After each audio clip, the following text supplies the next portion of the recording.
सो guys, नोबल एंडिकल flag series के इस एपिसोड में हमें दिखाया जाता है लू शोंग को असूले के बारे में पता ना होने की वजह से उसने उसका फ्यूनरल को शुरू कर दिया था, जिसकी वजह से वहाँ पर दुख भरा माहौल हो चुका था। लेकिन तभी अचानक से ही किंग यांग की सेना के ऊपर व्हाइट वुल्फ्स के द्वारा हमला कर दिया जाता है। और इस बारे में जैसे ही लू शोंग को पता चलता है, वो अपने सभी लोगों से कहता है कि ज्यादा से ज्यादा लोगों को यहाँ से निकाल दिया जाए और जितने भी वॉरियर्स मेरे साथ में होंगे वो इन वुल्फ्स को हराएंगे। जिससे कि लू शोंग तुरंत ही अपनी सेना के साथ में यहाँ से निकल जाता है। साथ ही उसने टुआबो से भी ये कह दिया था कि मुझे इस लड़ाई में तुम्हारी बहुत ही ज्यादा जरूरत होगी, क्योंकि वो वाकई में एक काफी काबिल योद्धा था। इसीलिए वो लोग तेजी के साथ में उन वुल्फ्स का पीछा करने लग जाते हैं, क्योंकि लू शोंग और उसकी सेना को लग रहा था कि केवल यही बचे हुए वुल्फ्स हैं, जिससे कि वो लोग और भी तेजी के साथ में उनका पीछा करने लग जाते हैं। इसके बाद अब हमें कुछ सिविलियंस को दिखाया जाता है जो कि यहाँ से जा रहे होते हैं। जैसा कि लू शोंग ने उन सभी लोगों से कहा था कि जल्द से जल्द उन लोगों को यहाँ से अपनी जान बचाकर जाना होगा। अभी हमें वहीं पर ग्रैंडपा ली को भी दिखाया जाता है, जो कि वहाँ पर बैठी हुई शूमा को देखते हैं और उन्हें ऐसा लगता है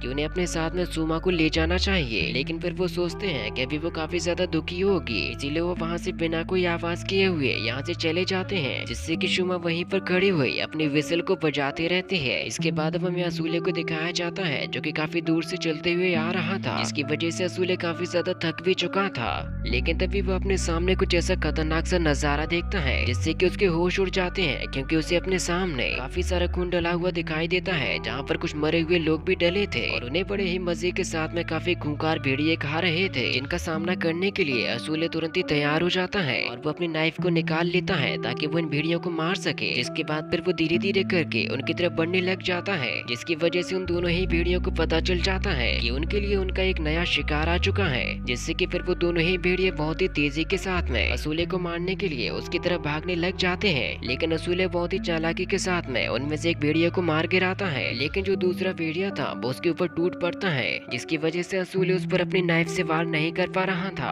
जिसकी वजह से फिर असूले के दिमाग पर गुस्सा बढ़ने लग जाता है और उसका ब्रॉन्ज ब्लड भी एक्टिव होने लगता है, जिससे कि फिर असूले के हाथों में इतनी ज्यादा ताकत आ जाती है, वो अपने केवल एक ही हाथ की मदद से उस इतने बड़े भेड़िए को उठाकर फेंक देता है। और जब वो भेड़िया दोबारा से उसके ऊपर अटैक करने के लिए आता है, तो फिर असूले मौका पाते ही उसके सीने में अपने खंजर को उतार देता है, जिससे कि फाइनली वो उन दोनों ही भेड़ियों को यहाँ पर खत्म कर चुका था। और असूले के शांत होते ही उसका ब्रॉन्ज ब्लड भी धीरे धीरे शांत होने लगता है, जिससे कि फिर उसको दोबारा से सुमा की बांसुरी की आवाज आने लगती है और उसी आवाज को सुनते हुए अब वो धीरे धीरे करके आगे बढ़ने लगता है। इसके बाद अब हमें लू शोंग की सेना को दिखाया जाता है, जो कि उन भेड़ियों का पीछा कर रहे थे और वो उन्हें खदेड़ते हुए काफी दूर तक आ जाते हैं, जिससे कि अब वो लोग एक घाटी जैसी जगह पे आ चुके थे। लेकिन तभी सेकंड प्रिंस देखता है कि उन लोगों के पीछे काफी सारे भेड़िए लगे हुए हैं, यानी कि ये पूरी की पूरी योजना उन भेड़ियों के द्वारा ही बनाई गई थी। इसके बारे में वो तुरंत ही लू शोंग को बता देता है और इसका पता चलते ही वो तुरंत ही वहाँ पर रुक जाता है, क्योंकि अब लू शोंग की सेना को दोनों ही तरफ से घेर लिया गया था और भेड़ियों की भी संख्या बहुत ही ज्यादा मात्रा में होती है। साथ ही साथ ये उन सभी का एरिया था जिसकी मदद से वो आसानी के साथ में लू शोंग और उसकी सेना को खत्म कर सकते थे। सेकेंड प्रिंस सभी लोगों से कहता है कि अब हमें घेर लिया गया है, इसीलिए अब हमारे पास में लड़ने के अलावा और कोई भी चारा नहीं है। तभी टुआबो लू शोंग से कहता है कि हम लोग तो योजना बना रहे थे इन्हें खत्म करने की,